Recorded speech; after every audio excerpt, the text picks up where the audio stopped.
Okay, so it says by completing the square, prove that ax squared plus bx plus c equals 0 can be rearranged to give x equals to minus b plus or minus the square root of b squared minus 4ac all over 2a, which is your quadratic formula. Okay, right, so first of all, this is potentially a grade 9 question because one, it's a proof question. And also you've got to be quite confident at completing the square, especially when there aren't any integers, it's all just algebra.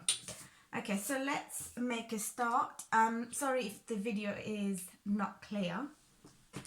Right, so you've got ax squared plus bx plus c equals to 0. Right. So typically, I'm just going to write a random equation here. If you've got x squared plus 4x plus 5, how do you complete the square? Remember, you focus on these first two terms. You write x plus half of the coefficient of x, which is 2. And whatever this number is, you square it and remove it, plus 5. So then that gives you x plus 2 squared plus 1. Okay, so focus on the first two terms, half the coefficient of x, and subtract the square of it. So we're going to do the exact same thing here. However, x squared also has a coefficient. So remember, we've done this in lessons before. Take the a out, okay? And then we're going to have x squared plus, well, this is going to be b over ax. So think about it, if you were to expand this, you should get the same thing as before. So a times x squared would give you ax squared, and then a times b over ax.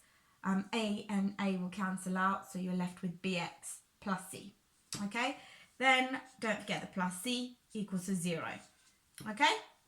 Right, so now we're going to focus on these two terms, so just like here, and we're going to complete the square. So the a is going to stay outside for quite some time, okay? Open the bracket, well, we know that's going to be x plus, remember we halve the coefficient of x, so I'm just going to do that over here so you can understand, take it a little bit slower. So b over a, half of it, so basically we're dividing by 2. 2 is the same, change it into a fraction, 2 is the same as 2 over 1. And how do we divide a fraction? You keep the first fraction, you flip the second one, and you multiply it. So that's going to give you b over 2a. So half of bax is going to give you b over 2a, close bracket, don't forget to square it, minus, we subtract the square of what we've halved before. So the square of that, b squared, minus, and that's going to give you 4a squared. Don't forget the plus c, okay? And that's equal to 0, and don't forget to put that big square bracket around this. Okay.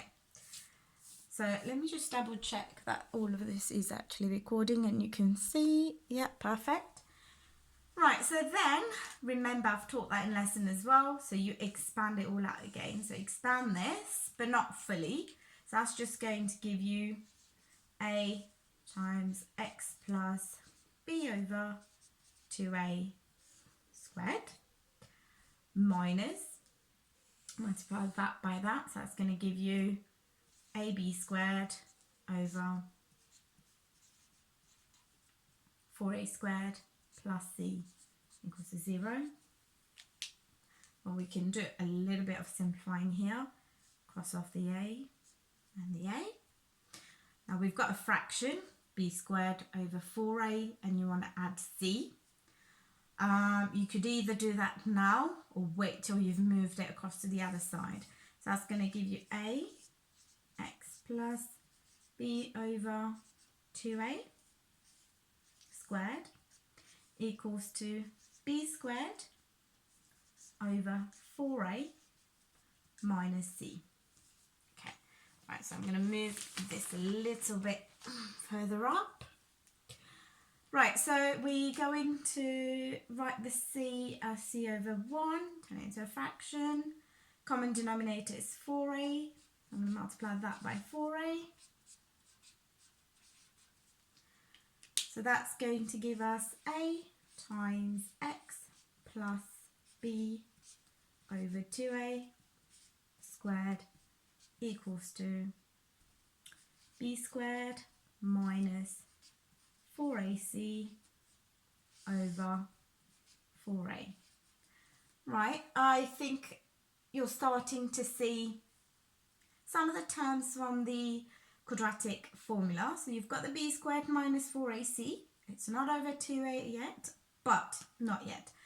Right, next step, we're going to divide all of that by the a on this side. So that's going to be x plus b over 2a squared equals to b squared minus 4ac over 4a divided by a. I'm going to write it like this. So that's the same as a over 1. Again, how do we divide fraction? You keep the first fraction as it is. You flip the second one and you change the sign to a multiplication sign. So let's do that. That's going to give you x plus b over 2a squared equals to b squared minus 4ac over 4a multiplied by 1 over a. So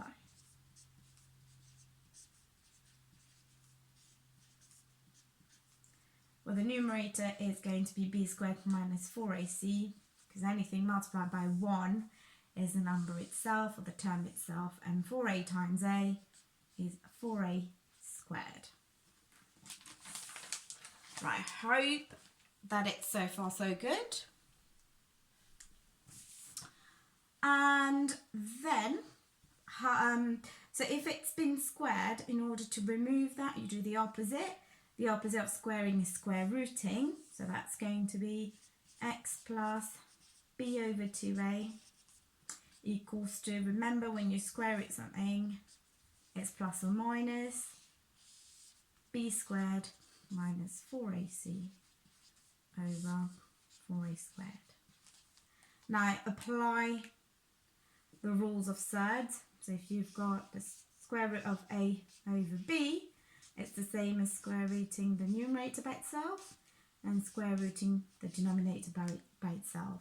So that's going to give you x plus b over 2a, and that's equal to plus or minus, the numerator is going to stay as b squared minus 4ac, and if you square root the square root of 4a squared, they're both square terms, it's 2a. So that's going to be over 2a. Okay?